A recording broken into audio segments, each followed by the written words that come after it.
Assalamualaikum warahmatullahi wabarakatuh. Jumpa lagi dengan aku. Kali ini aku akan membahas kembali soal-soal tentang KB. Tapi sebelum kita lanjut ke topik pembahasan soal, jangan lupa bantu subscribe, like, share, and comment agar supaya akun aku makin berkembang dan pastinya aku makin semangat buat video-video berikutnya. Oke teman-teman, kita lanjut ke topik pembahasan soal.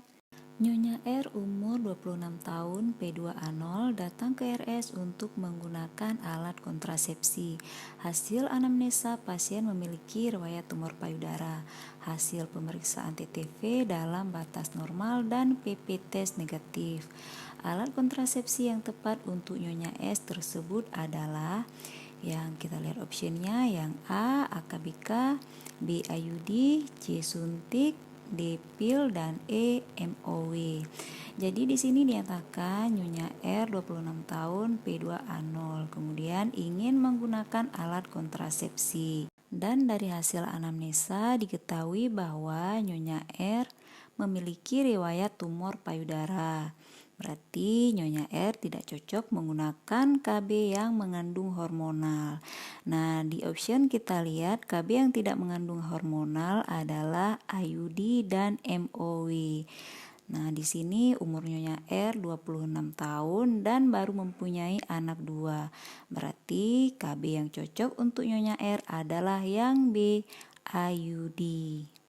Jadi kalau yang AKBK ini alat kontrasepsi bawah kulit atau istilah lainnya adalah susu, ini mengandung hormon ya teman-teman. Kemudian yang C suntik, ini sudah jelas mengandung hormon, dan pil juga mengandung hormon.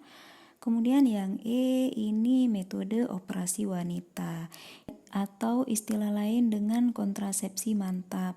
Ini dengan cara dipotong atau diikat ataupun dipasang cincin pada saluran tuba falopi wanita. Ini nggak cocok ya teman-teman untuk Nyonya R karena berhubung Nyonya R umurnya masih 26 tahun dan baru memiliki 2 anak. Oke, kita lanjut ke soal nomor 2. Nyonya A usia 18 tahun datang bersama suaminya dan mengatakan baru menikah 1 minggu yang lalu. Pasangan tersebut berencana ingin menunda kehamilannya sampai dengan 1 tahun. Dan saat ini Nyonya A sedang haid hari ketiga. Sebelum bidan menentukan alat kontrasepsi untuk pasangan tersebut, bidan perlu melakukan konseling tentang, kita lihat optionnya. Yang A. Pemasangan alat kontrasepsi, B. Kontraindikasi alat kontrasepsi, C. Lama penggunaan alat kontrasepsi, D. Macam-macam alat kontrasepsi, dan E. Cara kerja alat kontrasepsi. Nah teman-teman, di soal dinyatakan Nyonya A usia 18 tahun dan baru saja menikah 1 minggu yang lalu. Kemudian ingin menunda kehamilannya sampai dengan 1 tahun. Tapi Nyonya A belum tahu nih alat kontrasepsi apa yang akan dia gunakan. Jadi di sini teman-teman berkaitan dengan langkah 17 ya. Kita lihat langkah 17. Ini dia teman-teman langkah 17 yang sa, sapa, dan salam. Kemudian T, tanyakan kontrasepsi yang ingin digunakan klien. U, uraikan macam-macam alat kontrasepsi.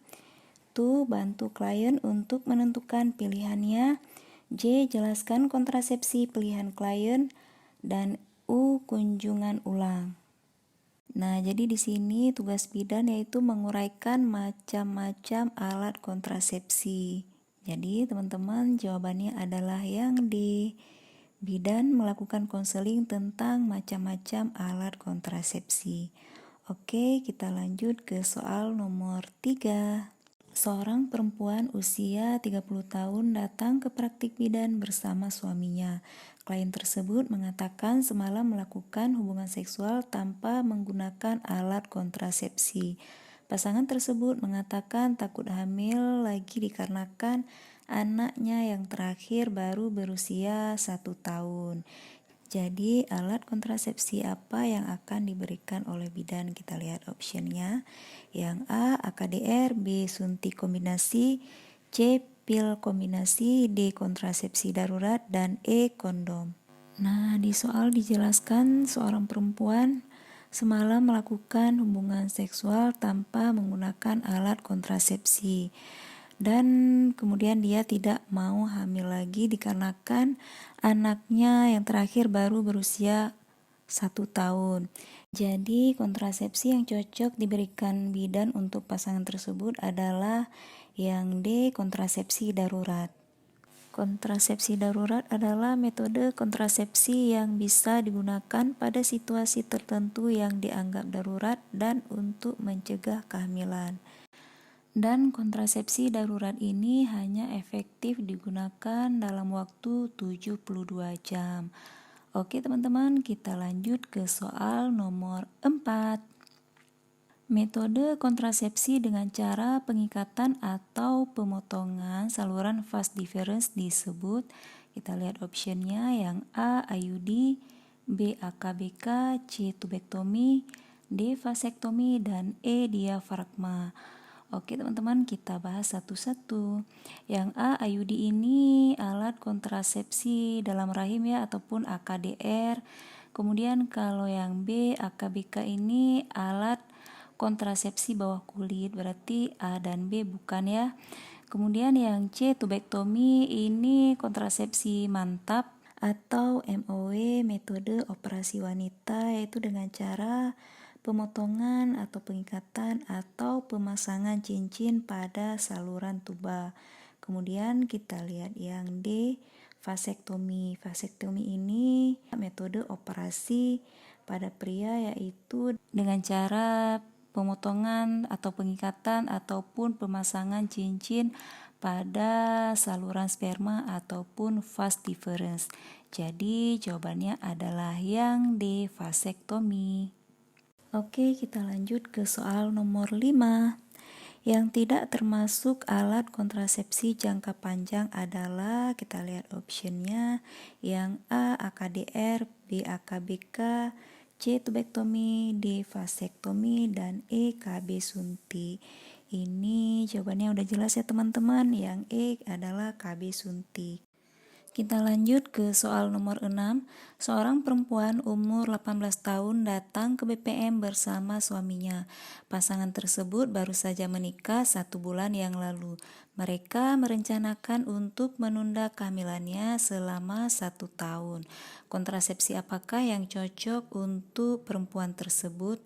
Kita lihat optionnya, yang A. AKBK, B. pil, C. AKDR, D. MOW, dan E. suntik. Nah, teman-teman, di soal dinyatakan pasangan suami istri yang baru saja menikah, kemudian ingin menunda kehamilannya selama 1 tahun. Jadi, alat kontrasepsi yang cocok kita berikan kepada pasangan tersebut adalah kontrasepsi yang bersifat reversible. Apa itu reversible? Reversible adalah kontrasepsi yang dapat dihentikan setiap saat dan tanpa ada efek yang lama dalam mengembalikan kesuburan. Jadi jawabannya adalah yang B teman-teman, pil. Kalau AKBK itu bukan, karena pengembalian kesuburannya lama. Kemudian kalau yang C, AKDR, ini bersifat reversible juga, dan ini bukan kontrasepsi hormonal, tetapi ini untuk jangka panjang ya teman-teman, penggunaan jangka panjang. Sedangkan pasangan tersebut hanya ingin menunda selama 1 tahun. Kemudian kita lihat yang D, MOW ini kontrasepsi mantap pada wanita yang cocok digunakan untuk pasangan yang sudah cukup memiliki anak dan tidak ingin menambah anak lagi. Kemudian kita lihat yang ini nggak tepat ya teman-teman jawabannya. Kemudian kita lihat yang E, KB suntik. KB suntik ini adalah KB hormonal dan pengembalian masa kesuburannya lumayan lama dibandingkan dengan KB pil. Jadi jawabannya yang B ya, KB pil. Oke teman-teman, cukup sekian dulu pembahasan soal dari aku pada hari ini. Terima kasih yang udah tonton videonya sampai habis, dan terima kasih juga yang udah subscribe channel aku, dan jangan lupa juga ya diaktifkan lonceng notifikasinya agar kalian enggak ketinggalan video-video terbaru dari aku. Oke teman-teman, sampai jumpa di video berikutnya. Bye bye.